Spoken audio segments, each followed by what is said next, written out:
അള്ളാഹുവിൻ്റെ റസൂൽ സല്ലല്ലാഹു അലൈഹി വസല്ലമ തങ്ങളുടെ സ്വഹാബത്തിൽ നമ്മൾ മനസ്സിലാക്കേണ്ട നമ്മുടെ മുൻഗാമികളുടെ ചരിത്രമാണ് നമ്മൾ പറഞ്ഞു വരുന്നത്. ഇഖ്താറഹുമുല്ലാഹു ലിസുഹ്ബത്തി നബിയിഹി, യാദൃശ്ചികമായി റസൂലുള്ളാഹിയുടെ കൂടെ വന്നുപോയവരല്ല സ്വഹാബാക്കൾ, അള്ളാഹു തിരഞ്ഞെടുത്തവരാണ്. പ്രവാചകൻ സല്ലല്ലാഹു അലൈഹി വസല്ലമ തങ്ങളെ കാണാൻ അള്ളാഹുവിൻ്റെ റസൂൽ സല്ലല്ലാഹു അലൈഹി വസല്ലമ തങ്ങളുടെ ദൗത്യത്തെ സഹായിക്കാൻ അവരെ തിരഞ്ഞെടുത്തത് അള്ളാഹുവാണ്. അവരെ സ്നേഹിക്കൽ ആയത്തുൽ ഈമാൻ, ഈമാനിൻ്റെ അടയാളമാണ്. അതുകൊണ്ട് തന്നെ നമ്മുടെ മുൻഗാമികളുടെ ചരിത്രം അത് നമ്മൾ മനസ്സിലാക്കണം, അവരെ നമ്മൾ അറിയണം. വളരെ പ്രസിദ്ധനായ സ്വഹാബിയാണ് സൽമാനുൽ ഫാരിസി റളിയല്ലാഹു തആല അൻഹു. അദ്ദേഹം അറബ് വംശജനല്ല, പേർഷ്യക്കാരനാണ്. അഗ്നിയാരാധകനായിരുന്നു, മജൂസിയായിരുന്നു. അദ്ദേഹത്തിൻ്റെ കുടുംബത്തിന് അണയാത്ത ഒരു തീനാളം, ഒരു അഗ്നി ഉണ്ടായിരുന്നു. മജൂസികളെ സംബന്ധിച്ചിടത്തോളം അവരാരാധിക്കുന്ന ആ തീ അണയരുത് എന്നത് അവരുടെ വളരെ പ്രാധാന്യമുള്ള കാര്യമായിരുന്നു. ചെറിയ പ്രായത്തിൽ സൽമാനെയായിരുന്നു ഉപ്പ അതിൻ്റെ ഉത്തരവാദിത്വം ഏൽപ്പിച്ചിരുന്നത്. പിതാവിന് ഒരു തോട്ടമുണ്ട്.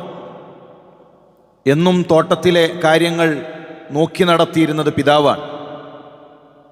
ഒരു ദിവസം ആ തോട്ടത്തിലേക്ക് പോകാൻ പിതാവിന് കഴിയാതെ വന്നപ്പോൾ സൽമാൻ റളിയല്ലാഹു തആല അൻഹുവിനെ പിതാവ് പറഞ്ഞയക്കുകയാണ്. ചെറിയ പ്രായമാണ്. ആ തോട്ടത്തിലേക്കുള്ള യാത്രയിൽ അദ്ദേഹം ക്രൈസ്തവരുടെ ഒരു ആരാധനാലയം കാണുകയുണ്ടായി. അവിടെ ആരാധന നടക്കുകയാണ്. അവരുടെ പ്രാർത്ഥനയുടെ ശബ്ദങ്ങൾ കേട്ടപ്പോൾ അദ്ദേഹം ആ ആരാധനാലയത്തിലേക്ക്, ആ ദേവാലയത്തിലേക്ക് പ്രവേശിച്ചു. അതിനോട് മാനസികമായ ഒരു അടുപ്പമുണ്ടായി. ഞാൻ സ്വീകരിക്കുന്ന മജൂസി ആശയത്തേക്കാൾ, ആ ദർശനത്തേക്കാൾ, അഗ്നിയെ ആരാധിക്കുന്നതിനേക്കാൾ മഹത്തരമാണല്ലോ ഈ ആരാധനാ രീതി എന്ന് അദ്ദേഹത്തിന് തോന്നി. അന്ന് അസ്തമയം വരെയുള്ള സമയം അവിടെ അദ്ദേഹം കടിച്ചുകൂട്ടി. പിതാവ് പറഞ്ഞയച്ച ജോലി മറന്നു. തിരിച്ചു വീട്ടിലെത്തിയപ്പോൾ പിതാവ് കാര്യം തിരക്കി. അദ്ദേഹം പറഞ്ഞു, ഉപ്പ, നമ്മൾ സ്വീകരിക്കുന്ന ആദർശം, നമ്മുടെ അഗ്നിയാരാധന, അതിനേക്കാൾ എനിക്ക് നന്നായി തോന്നുന്നത് ക്രൈസ്തവരുടെ ആരാധനാ രീതിയാണ്. പിതാവ് ശക്തമായ താക്കീത് നൽകി. നമ്മൾ ഏതു പാരമ്പര്യത്തിലാണോ ഉള്ളത് ആ പാരമ്പര്യത്തിൽ തന്നെ ഉറച്ചു നിൽക്കണം എന്ന ശക്തമായ താക്കീത് നൽകി.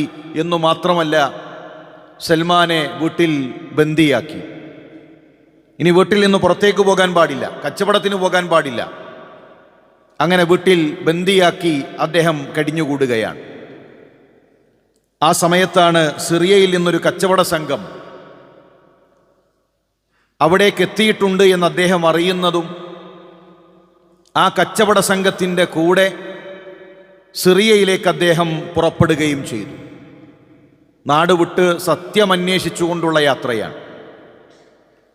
അങ്ങനെയാണ് സൽമാനുൽ ഫാരിസി റളിയല്ലാഹു തആല അൻഹു സിറിയയിലേക്ക് എത്തുന്നത്. അവിടെ ഏറ്റവും അധികം ആരാധനകൾ നിർവഹിക്കുന്ന വ്യക്തി ആരാണ് എന്ന് അന്വേഷിക്കുകയും സിറിയയിലുള്ള ഒരു പുരോഹിതനെ ജനങ്ങളെല്ലാം പറഞ്ഞ് ആ പുരോഹിതൻ്റെ അരികിലേക്ക് അദ്ദേഹം എത്തുകയുമാണ്. ജനങ്ങളുടെ കാഴ്ചപ്പാടിൽ ഏറ്റവും മുന്തിയ, ഏറ്റവും നല്ല മനുഷ്യനാണ് അയാൾ. പക്ഷേ ആ കൂട്ടത്തിലെ ഏറ്റവും ദുഷിച്ച വ്യക്തിയായിരുന്നു അദ്ദേഹം. അദ്ദേഹം പുരോഹിതനാണ്, ജനങ്ങൾക്ക് നേതൃത്വം നൽകുന്ന വ്യക്തിയാണ്. പക്ഷേ ഏറ്റവും ദുഷിച്ച വ്യക്തി ആ മനുഷ്യനായിരുന്നു. അദ്ദേഹത്തിൻ്റെ കൂടെ സൽമാനുൽ ഫാരിസി ദിവസങ്ങൾ കടിച്ചുകൂട്ടി. അദ്ദേഹം പറയുന്നുണ്ട്, ആ പുരോഹിതൻ്റെ പ്രത്യേകത, എല്ലാ ആരാധനാ വേളകളിലും അദ്ദേഹം ജനങ്ങളോട് സമ്പത്ത് ദാനം ചെയ്യാൻ ആവശ്യപ്പെടും. ജനങ്ങളോട് ദാനധർമ്മത്തെക്കുറിച്ച് അദ്ദേഹം സംസാരിച്ചു കൊണ്ടിരിക്കും. ആളുകൾ സ്വർണവും വെള്ളിയും നൽകും. ഇത് തുടർക്കഥയാണ്. ആ സമ്പത്ത് കുമിഞ്ഞുകൂടും. ഈ സമ്പത്ത് മുഴുവൻ അദ്ദേഹത്തിൻ്റെ ആവശ്യങ്ങൾക്ക് വേണ്ടി മാറ്റിവെക്കും. ജനങ്ങളിൽ നിന്ന് പണം സ്വീകരിച്ച് സ്വന്തം കാര്യങ്ങൾക്ക് വേണ്ടി ഉപയോഗിക്കുന്ന പുരോഹിതൻ. പക്ഷേ ഇത് ജനങ്ങൾ അറിയുന്നില്ല. അയാൾ ആ സമ്പത്ത് മുഴുവൻ ഒരുമിച്ച് കൂട്ടി വെച്ചിട്ടുണ്ട്. ദിവസങ്ങൾ കടന്നുപോയി. ഈ മനുഷ്യൻ മരണപ്പെട്ടു. ആളുകളെല്ലാം ഇദ്ദേഹത്തിൻ്റെ അന്ത്യകർമ്മങ്ങൾ നിർവഹിക്കാൻ എത്തിയ സമയത്ത് സൽമാനുൽ ഫാരിസി റളിയല്ലാഹു തആല അൻഹു, അന്ന് അദ്ദേഹം ക്രിസ്ത്യാനിയാണ്, ആ ഒരുമിച്ച് കൂടിയ ആളുകളോട് പറഞ്ഞു, ഇതാ ജനങ്ങളുടെ സമ്പത്തിനോട് വലിയ ആർത്തിയുള്ള ഒരു മനുഷ്യനെയാണല്ലോ നിങ്ങൾ മറവ് ചെയ്യാൻ പോകുന്നത്. എപ്പോഴും നിങ്ങളോട് ദാനധർമ്മത്തെപ്പറ്റി പറഞ്ഞിരുന്ന ഈ മനുഷ്യൻ, അദ്ദേഹം ഒരു ദുഷിച്ച വ്യക്തിയാണ്. എന്നിട്ട് അദ്ദേഹം ഒരുമിച്ച് കൂട്ടിയ സമ്പത്ത് ജനങ്ങൾക്ക് കാണിച്ചു കൊടുത്തു. ആ സ്വർണത്തിൻ്റെയും വെള്ളിയുടെയും കൂമ്പാരങ്ങൾ കണ്ടപ്പോൾ അവർ പ്രതിജ്ഞയെടുത്തു, ഇയാളെ ഞങ്ങൾ സംസ്കരിക്കുകയില്ല. ആ ശവം അവർ കുരിശിലേറ്റി. അതിനു നേരെ ആ ജനങ്ങൾ കല്ലുകൾ കൊണ്ടെറിഞ്ഞു. പിന്നീട് അടുത്ത പുരോഹിതൻ സിറിയയിൽ ഉണ്ടാവുകയാണ്. അദ്ദേഹം വളരെ മാന്യനായിരുന്നു. അദ്ദേഹം ജനങ്ങളുടെ സമ്പത്ത് ആഗ്രഹിച്ചില്ല. അദ്ദേഹം യഥാർത്ഥ ആ ക്രൈസ്തവ വിശ്വാസമനുസരിച്ചുകൊണ്ട് അദ്ദേഹം ആരാധനകൾ നിർവഹിച്ചു വന്നു. അദ്ദേഹത്തിൻ്റെ മരണത്തിൻ്റെ സമയമെത്തിയപ്പോൾ, അദ്ദേഹത്തിന് വാർദ്ധക്യമെത്തിയപ്പോൾ സൽമാനുൽ ഫാരിസി അദ്ദേഹത്തോട് ചോദിച്ചു, ഞാൻ ഇനി ആരുടെ അരികിലേക്കാണ് പോകേണ്ടത്? അദ്ദേഹം നൽകിയ മറുപടി, ഈ ആദർശമുള്ളവർ, ശരിയായ വിശ്വാസം സ്വീകരിച്ചിരിക്കുന്നവർ ഇന്നാരും തന്നെ ജീവിച്ചിരിക്കുന്നില്ല എന്നാണ് ഞാൻ കരുതുന്നത്. ഇനി ആരെയെങ്കിലും നിങ്ങൾ ശരിയായ വിശ്വാസത്തിൽ തേടുന്നുവെങ്കിൽ നിങ്ങൾ മറ്റൊരു ദേശത്തേക്ക്, മൗസിലേക്ക് നിങ്ങൾ പുറപ്പെടണം. സത്യം തേടി അടുത്ത നാട്ടിലേക്ക് അദ്ദേഹം യാത്ര തിരിക്കുന്നു. ഇപ്പം ജനിച്ച നാട് വിട്ടു സിറിയയിലേക്കെത്തി. സിറിയയിൽ നിന്ന് അടുത്ത നാട്ടിലേക്ക് സത്യം തേടി പോകുന്നു. അവിടെയുള്ളൊരു പുരോഹിതൻ്റെ കൂടെ കഴിഞ്ഞുകൂടുന്നു. അദ്ദേഹത്തിൻ്റെ കാലശേഷം വീണ്ടും നസീബീനിലേക്ക് അദ്ദേഹം വീണ്ടും യാത്ര തിരിക്കുന്നു. അവിടെ നിന്ന് അമ്മൂരിയയിലേക്ക് വീണ്ടും യാത്ര തിരിക്കുന്നു. അങ്ങനെ പല ദേശങ്ങൾ താണ്ടി, പല നാടുകൾ താണ്ടി സൽമാനുൽ ഫാരിസി റളിയല്ലാഹു തആല അൻഹു യാത്ര തിരിക്കുകയാണ്. എന്തിനു വേണ്ടി? സത്യം മനസ്സിലാക്കാൻ, യഥാർത്ഥ ആദർശം തിരിച്ചറിയാൻ. അങ്ങനെ അവിടെ ജോലി ചെയ്യുകയാണ്. ആടുകളെ വാങ്ങി ആടും മാടുമായി അദ്ദേഹം അവിടെ കച്ചവടം പൊടിപൊടിക്കുകയാണ്. അതിനിടയിലാണ് അവിടെയുള്ള പുരോഹിതനും മരണാസന്നമാകുന്നത്. അദ്ദേഹത്തോട് ചോദിച്ചു, ഇനി ഞാൻ എന്തു ചെയ്യണം? അദ്ദേഹം നൽകിയ മറുപടി, കഴിഞ്ഞ പുരോഹിതന്മാരെല്ലാം നൽകിയ അതേ മറുപടി തന്നെയാണ് അദ്ദേഹം നൽകിയത്. ഈ ആദർശവുമായി, ഈ യഥാർത്ഥ സത്യവുമായി ഈ നാട്ടിൽ മറ്റൊരാളും ജീവിക്കുന്നില്ല. ഇനി എനിക്ക് നിന്നോട് പറയാനുള്ളത്, അന്തിമ പ്രവാചകന്റെ നിയോഗത്തിൻ്റെ സമയമായിട്ടുണ്ട്. അവസാന പ്രവാചകൻ, ആ പ്രവാചകൻ വരാനുള്ള സമയമായിട്ടുണ്ട്. ആ പ്രവാചകൻ എത്തിക്കഴിഞ്ഞാൽ അദ്ദേഹത്തിന് പാലായനമുണ്ടായിരിക്കും, ഹിജറയുണ്ടായിരിക്കും. അറബികളുടെ നാട്ടിലേക്കാണ് അദ്ദേഹം എത്തുക. അദ്ദേഹം സ്വതക്ക സ്വീകരിക്കുകയില്ല, സ്വതക്കയിൽ നിന്ന് അദ്ദേഹം ഭക്ഷിക്കുകയില്ല. പ്രവാചക മുദ്ര ആ ശരീരത്തിലുണ്ടാകും. അങ്ങനെ പ്രവാചകന്റെ ഓരോ അടയാളങ്ങളും ക്രൈസ്തവനായ പുരോഹിതൻ സൽമാനുൽ ഫാരിസി റളിയല്ലാഹു തആല പഠിപ്പിച്ചു കൊടുത്തു. അദ്ദേഹം തൻ്റെ സമ്പത്ത് മുഴുവൻ അറബി നാട്ടിൽ വന്ന ഒരു കച്ചവട സംഘത്തിന് നൽകുകയും തന്നെ അറബികളുടെ അരികിലേക്ക് എത്തിക്കണമെന്ന് ആവശ്യപ്പെടുകയുമാണ്. നമ്മൾ മനസ്സിലാക്കേണ്ടത്, സത്യം മനസ്സിലാക്കുക എന്നത് ഫിത്രത്താണ്. ഏകദൈവാരാധന എന്നത് ഫിത്രത്തിൻ്റെ ശുദ്ധപ്രകൃതിയുടെ ഭാഗമാണ്. അത് തേടി മനുഷ്യർ അലഞ്ഞുകൊണ്ടേയിരിക്കും. സൽമാനുൽ ഫാരിസി തൻ്റെ ആടും തൻ്റെ കച്ചവട ചരക്കുകളും അത് മുഴുവൻ അറബികൾക്ക് നൽകി അറബി നാട്ടിലേക്ക് വരാനിരിക്കുന്ന പ്രവാചകനെയും കാത്ത് യാത്ര തിരിക്കാൻ തീരുമാനിക്കുകയാണ്. എന്നാൽ ആ കച്ചവട സംഘം മുഴുവൻ സമ്പത്ത് വാങ്ങി അദ്ദേഹത്തെ ചതിച്ചു. യാത്രാമധ്യേ ഒരു ജൂതന് അടിമയായി സൽമാൻ റളിയല്ലാഹു തആല അൻഹുവിനെ അവർ വിറ്റു. പിന്നീട് അടിമയായി വർഷങ്ങൾ കഴിഞ്ഞു പോകുന്നു. വർഷങ്ങളോളം അടിമയായി കഴിയുന്നു. അതിനിടയിലാണ് ആ ജൂതൻ തൻ്റെ കുടുംബക്കാരനായ മദീനയിലുള്ള മറ്റൊരു ജൂതന് സൽമാനുൽ ഫാരിസിയെ വിൽക്കുന്നത്. അങ്ങനെ മദീനയിലേക്ക് അദ്ദേഹത്തെ കൊണ്ടുപോകുന്നു. മദീന കണ്ട ഉടനെ സൽമാനുൽ ഫാരിസി റളിയല്ലാഹു തആല അൻഹുവിന്റെ കണ്ണുകൾ നിറഞ്ഞു. ഈത്തപ്പന മരങ്ങൾ അദ്ദേഹത്തിന്റെ കണ്ണിൽ പതിഞ്ഞ നിമിഷം സൽമാനുൽ ഫാരിസി പൊട്ടിക്കരഞ്ഞു. കാരണം അദ്ദേഹത്തിനറിയാം, ഇത് പ്രവാചകന്റെ പാലായന ഭൂമിയാണ്.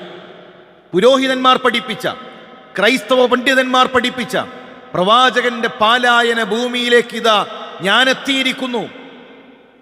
അങ്ങനെ മദീനയിൽ കടിച്ചുകൂട്ടുകയാണ്. അവിടെ അടിമയാണ്, ജോലി ചെയ്തുകൊണ്ടിരിക്കുകയാണ്.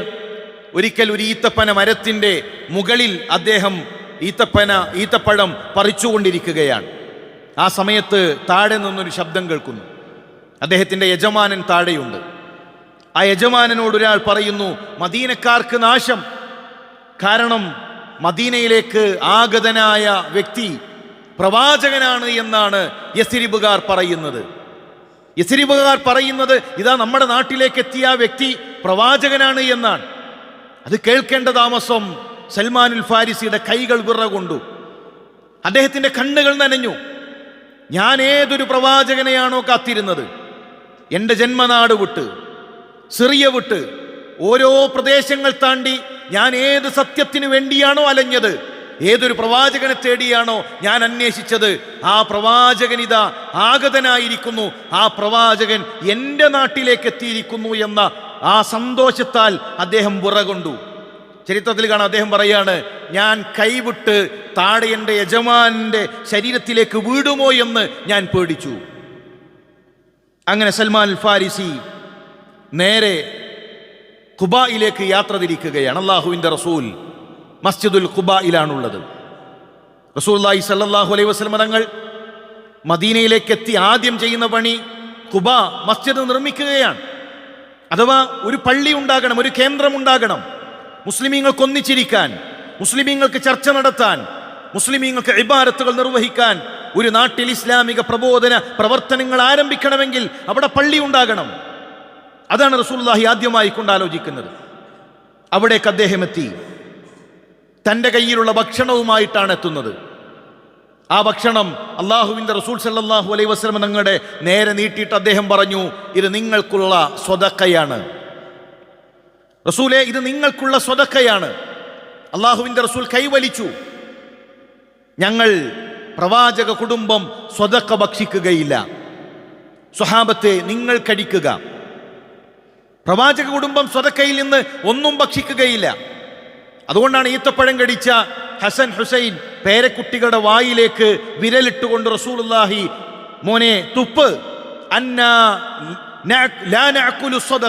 തീർച്ചയായും നമ്മൾ സ്വതക്ക കടിക്കുകയില്ല എന്ന് മക്കളെ നിങ്ങൾക്കറിയില്ലേ എന്ന് പ്രവാചകൻ ചോദിക്കുന്നത്. അപ്പോൾ ഒരു അടയാളം മനസ്സിലായി, സ്വതക്ക കടിക്കില്ല. ആ പ്രവാചകന്റെ ജീവിതത്തിൽ നിന്ന് കണ്ടു. മറ്റടയാളങ്ങളെല്ലാം ഓരോന്നോരോന്നായി പ്രവാചകൻ സല്ലല്ലാഹു അലൈഹി വസല്ലം തങ്ങളുടെ ജീവിതത്തിൽ നിന്ന് അദ്ദേഹം മനസ്സിലാക്കി. ഒരിക്കൽ ബഖീയിൽ ഒരു സഹാബി മരണപ്പെട്ടപ്പോൾ ജനാസ മറവ് ചെയ്യുന്ന കർമ്മത്തിലാണ് പ്രവാചകൻ സല്ലല്ലാഹു അലൈഹി വസല്ലം തങ്ങൾ. റസൂലുള്ളാഹിയുടെ വേഷം ഒരു പുതപ്പാണ്. ഒരു പുതപ്പ് തൻ്റെ ചുമലിൽ വെച്ചുകൊണ്ടാണ് റസൂലുള്ളാഹി ബഖീയിലുള്ളത്. സൽമാനുൽ ഫാരിസി ചുറ്റും നടക്കുകയാണ്. പ്രവാചക മുദ്ര റസൂലുള്ളാഹിയുടെ മുതുകിൽ അത് കാണുന്നതിന് വേണ്ടി പ്രവാചകൻ ആ പുതപ്പൊന്ന് നീക്കി. റസൂലുള്ളാഹിയുടെ മുതുകിൽ പ്രവാചക മുദ്ര കാണേണ്ട താമസം അദ്ദേഹം റസൂലുള്ളാഹി സ്വല്ലല്ലാഹു അലൈഹി വസല്ലം തങ്ങളെ ചേർത്തു പിടിച്ച് പൊട്ടിക്കരഞ്ഞ് തുരുതുര ചുംബനങ്ങൾ നൽകി വീണ്ടും വീണ്ടും ഷഹാദത്ത് ഉറക്കെ പ്രഖ്യാപിച്ചു. പ്രിയമുള്ളവരെ, സത്യം മനസ്സിലാക്കാനുള്ള സൽമാനുൽ ഫാരിസി റളിയല്ലാഹു തആല അൻഹുവിൻ്റെ യാത്രയിൽ നിന്ന് വലിയ പാഠങ്ങൾ നമുക്ക് പഠിക്കാനുണ്ട്. നമ്മൾ സത്യം അന്വേഷിക്കണം. യഥാർത്ഥ അഹ്ലുസുന്നയുടെ വഴി അത് നമ്മൾ അന്വേഷിച്ച് ആ വഴിയിലേക്ക് നമ്മൾ എത്തിച്ചേരണം. നോക്കൂ, അദ്ദേഹം ഒരുപാട് കാലം അടിമയായി കഴിഞ്ഞു, സ്വന്തം നാട് വിട്ട് കഴിഞ്ഞു, പല പല ദേവാലയങ്ങളിൽ കഴിഞ്ഞു. എന്തിനു വേണ്ടി? സത്യം മനസ്സിലാക്കാനുള്ള ആഗ്രഹവുമായി. ഈ ദുനിയാവിലെ ഏറ്റവും വലിയ സമ്പത്തെന്നുള്ളത് തൗഹീദ് മനസ്സിലാക്കലാണ്. ഈ ദുനിയാവിലെ ഏറ്റവും വലിയ നമുക്ക് കിട്ടുന്ന ഖൈർ എന്നുള്ളത് തൗഹീദ് മനസ്സിലാക്കലാണ്. അതിനുവേണ്ടി എത്ര പരിശ്രമിച്ചാലും, എത്ര യാത്ര ചെയ്താലും, എത്ര ത്യാഗങ്ങൾ നിർവഹിച്ചാലും ആ തൗഹീദ് നേടുന്നതിന് പകരമായി മറ്റൊന്നില്ല എന്ന തിരിച്ചറിവ് നമുക്കുണ്ടാകണം. അള്ളാഹു മരണം വരെ ആ തൗഹീദിന്റെ വഴിയിൽ ഉറച്ചു നിൽക്കാനുള്ള തൗഫീക്ക് നൽകി അനുഗ്രഹിക്കട്ടെ.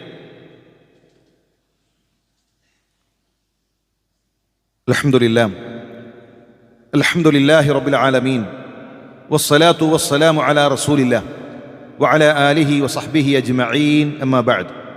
അള്ളാഹുവിനെ സൂക്ഷിച്ച് അവനെ വഴിപ്പെട്ട് ജീവിക്കണമെന്ന് ഉണർത്തുകയാണ്, വസിയത്ത് ചെയ്യുകയാണ്.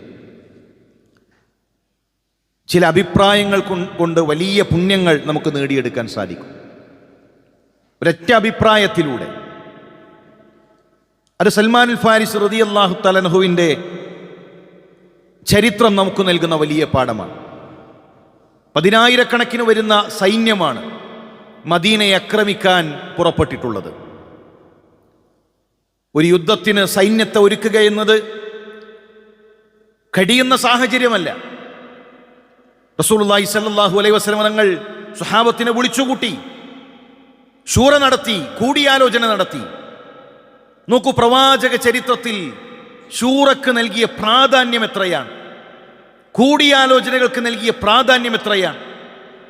വഹയുള്ള പ്രവാചകൻ, 7-ാം ആകാശത്തിനുപരിയിൽ നിന്ന് ജിബ്രീൽ അലൈഹിസ്സലാം അള്ളാഹുവിൽ നിന്നുള്ള വാക്കുകളുമായി കടന്നു വരുന്ന പ്രഭാതത്തിലും പ്രദോഷത്തിലും റസൂലുള്ളാഹി സ്വല്ലല്ലാഹു അലൈഹി വസല്ലം അരികിലേക്ക് എത്തുന്ന സാഹചര്യം ഉണ്ടായിട്ട് പോലും എത്രയെത്ര കൂടിയാലോചനകളാണ് ഇസ്ലാമിക ചരിത്രത്തിലുള്ളത്. അള്ളാഹിന്റെ റസൂല് പറഞ്ഞു, അബൂബക്കറും ഉമറും ഉസ്മാനും ഞങ്ങൾ തീരുമാനിക്കും, ബാക്കിയുള്ളവരൊക്കെ അനുസരിച്ചാൽ മതി. അല്ല, ഓരോരുത്തരുടെയും അഭിപ്രായങ്ങൾ റസൂലുള്ളാഹി കേട്ടു. ഓരോരുത്തരുടെ അഭിപ്രായങ്ങളും പ്രവാചകൻ കേട്ടു, അഭിപ്രായങ്ങളെ മാനിച്ചു. അതിലേറ്റവും നല്ല അഭിപ്രായങ്ങൾ റസൂലുള്ളാഹി തെരഞ്ഞെടുത്തു. ഒരു വലിയ സൈന്യമാണ് ആക്രമിക്കാനെത്തുന്നത്, എന്തു ചെയ്യണം? അവിടെ സൽമാനുൽ ഫാരിസ് റളിയല്ലാഹു തആല അൻഹു പറഞ്ഞുകൊടുത്തു, നമുക്കൊരു കിടങ്ങ് കുടിക്കാം, നമുക്കൊരു ഖന്ദഖ്, ഒരു കിടങ്ങ് നമുക്ക് കുടിക്കാം. ഞങ്ങളുടെ പേർഷ്യയിൽ ആ നാടുകളിൽ സ്വീകരിച്ചു വരുന്ന യുദ്ധമുറയാണ്.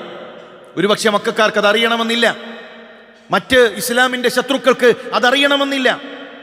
അങ്ങനെ ഇസ്ലാമിക ചരിത്രത്തിലെ ഒരു വലിയ പ്രതിസന്ധിയിൽ മദീന ഒരു വലിയ പ്രതിസന്ധിയുടെ മുഖത്ത് അകപ്പെട്ടപ്പോൾ അവിടെ സഹായമായത് സൽമാനുൽ ഫാരിസ് റളിയല്ലാഹു തആല അൻഹുവിൻ്റെ ഒരു അഭിപ്രായമാണ്. 1 മാസത്തിലധികം നീണ്ടുനിന്ന പ്രയത്നം. അങ്ങനെ സ്വഹാബാക്കൾ കിടങ്ങു കുടിച്ചു. നമ്മൾ മനസ്സിലാക്കേണ്ടത്, അഭിപ്രായം എന്നുള്ളത് നിസ്സാരമായ കാര്യമല്ല. മതപരമായ അഭിപ്രായങ്ങൾ പറയുന്ന സദസ്സുകളിൽ നമ്മൾ ഉണ്ടാകണം. നോക്കൂ, ഈ പള്ളി ഏതോ ഒരു മനുഷ്യൻ അയാൾ അഭിപ്രായം പങ്കുവച്ചതായിരിക്കും.